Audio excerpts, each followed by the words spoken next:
or as we like to call it. Thank you, everything YouTuber. Lol. Lol. Everything YouTuber, otherwise known as my youngest son. Well, welcome back to Future Former Fatty's Food Forum. We've taken a little time off and we're re-energized to get back into making food. Today's episode is going to be a little different. We're going to do it sort of off the cuff, very vlog style. Hence, carrying the camera around and making everybody watching the video totally sick to their stomach. As you can see, we're in the kitchen and we're going to be making some food today as I wear my very stylish Breaking Bad apron. When I first started down this road of weight loss, I had to give up a lot of things or cut back on a lot of things, bread, cheese, all kinds of carbs. And one of the things I had to give up was spaghetti. I love pasta. And it was really hard to give up until I read an article about people that were using spaghetti squash to make actual spaghetti. So today we're going to be using spaghetti squash and experience the miracle of spaghetti squash. When I first started looking into it, I thought, boy, spaghetti squash, it sounds interesting, but I don't know how to make it.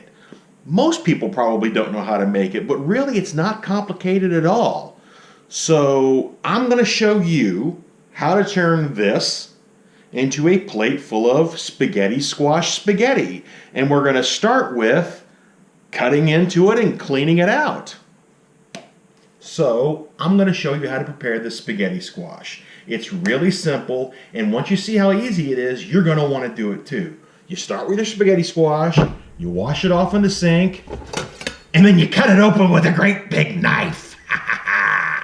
And anybody who's ever sliced into a head knows how hard it is.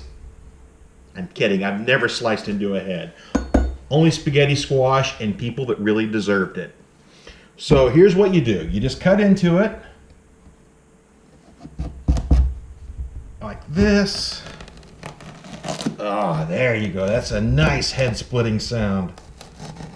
Oh, yeah. There we go. And on the inside, it looks very similar to a pumpkin, as you would assume, since it is also a squash. Once you've cut it open, it's time to clean it out. Cleaning it out isn't very hard. You just take the squash over a trash can or over a trash bag or someplace where you don't mind making a mess, and you scoop it out. You scoop the seeds out, you scoop the little bits of guts out that you don't want. As you can see, I'm truly a professional, as I get seeds all over the floor. So I'm going to come back all... Oh, have you come to help? Yeah. Okay, you want to scoop this out? No, put the knife down. Okay. You want to scoop this out? All right, scoop it out.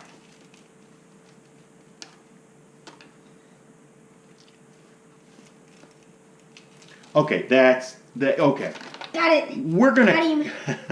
Ah! So we're gonna do a little. Kill it with fire. Okay, we're gonna kill it with fire.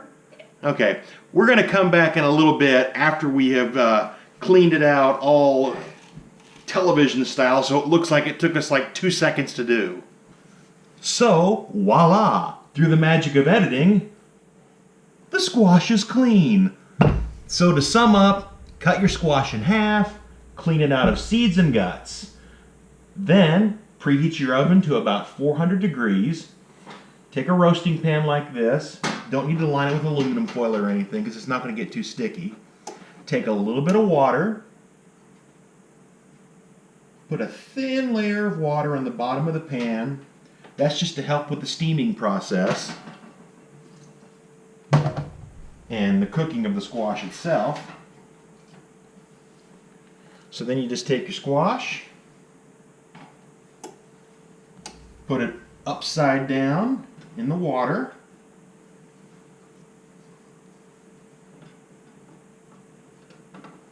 Usually for 2 people, you probably only need one really big squash, but all I could find today were smaller ones, so I got a couple of small squash. A big squash is plenty of food for 2 people. And you could probably easily feed 3 or 4 with it, depending on how much you guys serve. And again, if you keep your portions small, big squash is plenty for 4 people. But just for purposes of the cooking, I wanted to have a little more to show off in the pan, so I got 2 small ones. That'll probably be a little bit too much for my wife and I, but it'll still be pretty good. So now that you've got it in your pan, and you've got your oven preheated to 400 degrees, you put this pan on the top shelf of your oven, and you cook it for about 40 minutes, and that's all that it takes. The next step is scraping it out and making it look like spaghetti. So now, while the spaghetti squash is cooking, we're going to make our spaghetti sauce. Now, we have stopped using ground beef, and we use instead ground turkey. It's a lot better for you than ground beef. What do we got here? It is about 120 calories a serving, and an actual serving is about 4 ounces. You probably eat a little more than that in your spaghetti sauce, but it's not too bad. Plus, it's 99% lean, only 1% fat. So this is the base for our sauce. Instead of ground beef, we use turkey. Now, for the sauce recipe, it's an old family recipe. Lots of fresh tomatoes and basil and oregano. And who am I kidding? We use Prego. I love my foods. So then you brown your turkey and pour your sauce in it and mix it up. I had a few extra spices to make it taste a little better than right out of the jar. And we'll pour that on top of the spaghetti squash, and voila, spaghetti. The kids still eat regular spaghetti because they don't want to eat the spaghetti squash because they think it looks weird. Yeah, I know, I heard you. You think it looks weird. See, when you make videos and movies and television shows, never work with children or animals. And so far, I've done them both. What does that mean? I'm crazy. So, as if on cue, my lovely assistant is here. Am I lovely? Am I your assistant? Yes, otherwise known as Mrs. Fatty. Okay. We don't call you Mrs. Fatty? I don't really like that. You don't like that name? Oh! And I'm Son Skinniness! Yee! Oh, we'll edit that out. Alright, so the spaghetti squash is out of the oven, and my lovely assistant who just arrived is going to demonstrate. So, how does spaghetti squash look like spaghetti? Well, as you can see, you may want to get in on this. When you scrape it out of the shell with a fork, it comes out looking like spaghetti. Comes out in individual strands, very much like a spaghetti pasta noodle does. And I would say has the consistency, generally, of a very well-cooked spaghetti noodle. So what is the importance of using heat protection for this process? So these have been This is the hardest part of the deal. This has been baking in the oven for how long? 40 minutes. 40 minutes. So when it comes out of the oven, it is quite hot.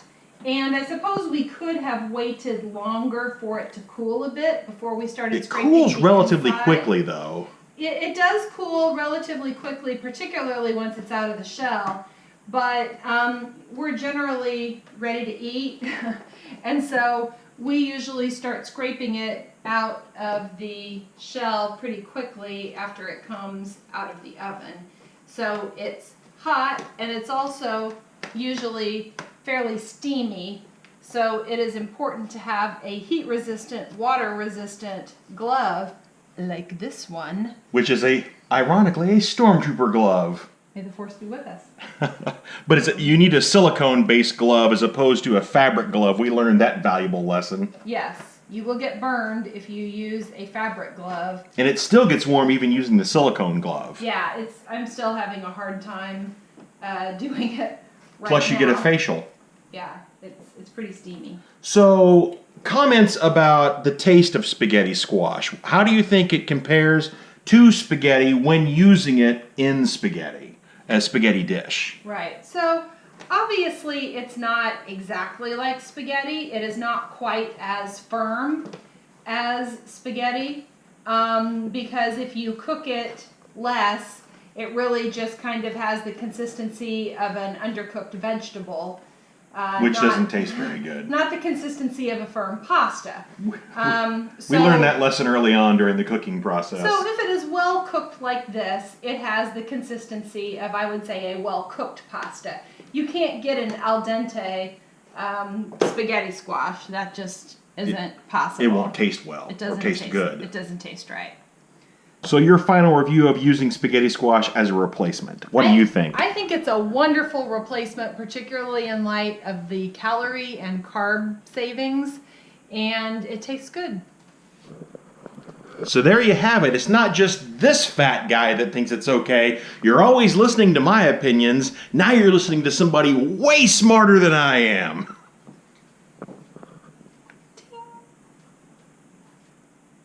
So if you like this video or this channel, click like and subscribe. And if you share this video or this channel on any of your social media sites, be sure to use the hashtag. So until next time, we'll see ya.